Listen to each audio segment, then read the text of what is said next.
Tanggapan Pak, Sananta nggak dilepas Persolo, Sananta nggak dilepas ke timnas, Ya memang tanggapannya? bukan FIFA Matchday, tapi kan inilah kenapa kita ingin sinergikan yang namanya kalender liga dan kalender tim nasional.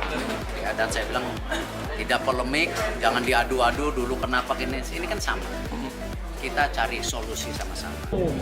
우리 에릭 캠페장님하고 캄보디아 가서 시게임에 우리 인도네시아 농구 대표팀도 응원했었고 내가 농구 자체를 또 좋아하고 그래서 에릭 장관님, 에릭 캠페장님이 이번에 태국 오고 났을 때 이 대회가 있다 그래서 그러면 같이 한번 보러 가자고 내가 제안도 하고 회장님도 좋아하셨고 그래서 오게 됐고.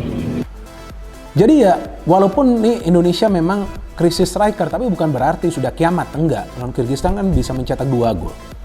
Walaupun permainannya gak rapi juga, kan saya jelaskan, permainannya gak rapi. Jadi bukan berarti saya bilang, wah hebat Indonesia main. Enggak, permainannya memang gak rapi. Tapi karena ada pemain yang bisa melakukan penetrasi, ya kan, apalagi Romelu Makek tuh, ya kan. Ada skill individunya, ya kan, dia masuk dari tengah. Nah itu penting juga, tapi sebelumnya apa? Ada kombinasi passing. Nah Hugo Samir ketika dia colong itu bola, ya kan, dia curi itu kesempatan, akhirnya dia bisa mencetak gol. Nah hal-hal seperti itu yang perlu dilakukan lagi oleh para pemain Indonesia. Memang di atas kertas sulit sekali tentunya bagi Indonesia untuk meraih kemenangan, tetapi seperti yang saya selalu katakan bahwa dalam sebuah pertandingan sepak bola tidak ada yang mustahil. Dan apapun masih bisa terjadi asalkan sebuah tim bermain secara, loh masa kalian lupa, bermain secara taktis. Hanya taktiklah yang bisa melumpuhkan tim lawan. Namun roman-romannya besar banget potensi untuk menghadapi Uzbekistan. Kita tunggu aja lah sampai malam ini. Tetapi kalau kita bicara permainan ini, janganlah lagi seperti ini. Kita nonton bola itu salah satunya ingin melihat entertainment. Coach Indra Sapri salah satu yang sering beliau bilang, main cantik, 1-2 sentuhan dari belakang. Tapi passing-passing panjang yang coba dilakukan kan nggak akurat. Kok diulang-ulangi? Itu problem yang kita lihat di laga ini, oke? Jadi kita sekarang bersiap bagi Indra Sapri, tapi permainan harus ditingkatkan memang. Karena secara kualitas kita memang kalah kalau melihat dengan Korea Utara. Bagaimana cara bermain Korea itu dengan tertata dengan sangat baik. Kita memang agak kacau permainan kita. Tidak terlihat dengan jelas bagaimana transisi permainan kita juga dari bertahan ke menyerang ke bertahan. Nggak ada membuild up juga serangan itu. Jadi sulit sekali bisa terlihat ya.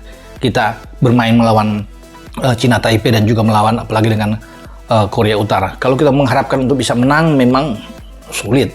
Ya mencetak gol aja nggak bisa, apalagi kita berharap untuk bisa menang atau kita berharap seri. Karena kalau seri kan kita bukan tidak mungkin ada di peringkat kedua. Tetapi ya untung kita tidak ketemu dengan Korea Selatan. Kalau kita ketemu dengan Korea Selatan, wah bahaya. Timnas Indonesia U24 memanggil 2 slot pemain tersisa usai lolos ke babak 16 besar Asian Games 2023. Ramadan Sananta, yang sebelumnya tak bisa memperkuat tim di babak fase grup kini bakal diterbangkan ke China. Indra Syafri memastikan Sananta akan bermain bersama Timnas Indonesia U24 di babak 16 besar Asian Games. Apalagi, anak asuhnya dalam 3 pertandingan terakhir cukup kesulitan mencetak gol karena krisis striker. Dari 3 laga, Indonesia meraih sekali kemenangan atas Kyrgyzstan 2-0. Sedangkan sisanya berakhir dengan kekalahan dan tak bisa mencetak gol. Indra menilai kedatangan Sananta bisa menjadi angin segar untuk timnya, mengingat Indonesia hanya punya 1 striker murni, yaitu Titan Agung. Dia mengatakan bomber berusia 20 tahun itu akan terbang ke China pada Senin malam. Tim ini membutuhkan pemain seperti Sananta. Karena saat ini kami hanya punya 20 pemain dari 22 pemain yang sudah didaftarkan.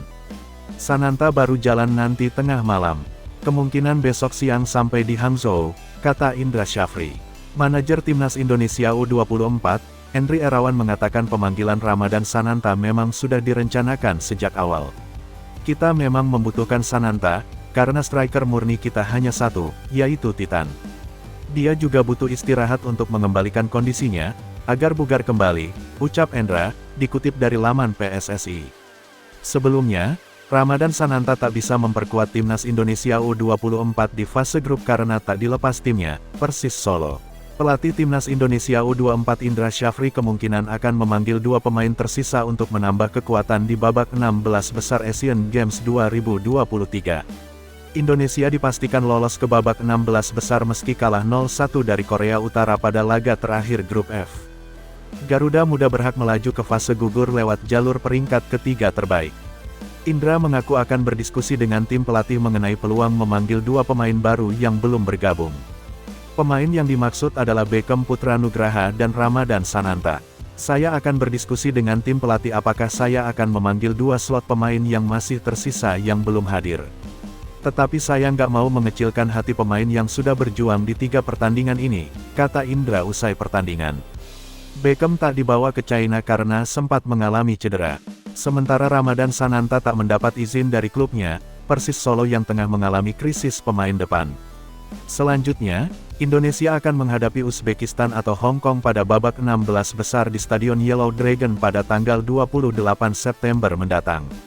Uzbekistan dan Hong Kong mendapat kepastian lolos lebih awal karena berada di grup C yang hanya dihuni 2 tim saja. Uzbekistan dan Hong Kong hanya perlu memastikan siapa yang berhak jadi juara grup di antara mereka. Sebelumnya, Uzbekistan berhasil menang 1-0 di leg pertama. Duel penentu juara grup C antara Uzbekistan vs Hong Kong akan digelar di Stadion Sangcheng Sports Center pada Senin 25/9. Pelatih Timnas Indonesia U24, Indra Syafri buka suara setelah timnya takluk dari Korea Utara di laga terakhir grup F Asian Games 2022, Minggu, tanggal 24 September tahun 2023, sore WIB. Timnas Indonesia U24 yang butuh kemenangan untuk merebut puncak klasemen, secara mengecewakan justru takluk dengan skor 0-1. Beruntung hasil tersebut tetap membuat Timnas Indonesia U24 melangkah ke babak 16 besar lewat jalur salah satu dari 4 tim peringkat 3 terbaik. Meski tetap lolos, permainan Timnas Indonesia U24 disorot warganet. Tak jarang para fans menumpahkan kekesalannya di media sosial.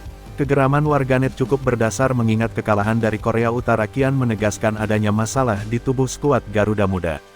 Sebagai informasi, Timnas Indonesia U24 mengakhiri grup F dengan koleksi 3 poin. Mereka cuma menang atas Kirgistan dan secara mengejutkan kalah 0-1 dari Taiwan sebelum dihajar Korea Utara. Pasca pertandingan, Indra Syafri buka suara terkait hancur leburnya skuad Garuda Muda sepanjang babak penyisihan grup. Dia menegaskan tidak ingin menyalahkan keadaan mengingat persiapan Timnas Indonesia U24 ke ajang ini begitu minim dan hanya 20 dari 22 pemain yang tersedia untuk bertanding. Saya paling tidak suka menyalahkan keadaan. Ada 20 pemain dan saya sebagai pelatih sudah berusaha menyiapkan cara bermain yang terbaik untuk hadapi lawan, kata Indra Syafri dalam konferensi pers, dikutip pada Senin tanggal 25 September tahun 2023. Indra menjelaskan bahwa fokus dia dan tim pelatih adalah mengevaluasi Timnas Indonesia U24 agar bisa tampil lebih baik di babak 16 besar. Jadi, saya pikir kami akan perbaiki ke depan. Ada kesempatan maju ke depan, tegas Indra Syafri. Di babak 16 besar, Timnas Indonesia U24 akan menghadapi juara grup C yang masih diperebutkan antara Uzbekistan dan Hong Kong.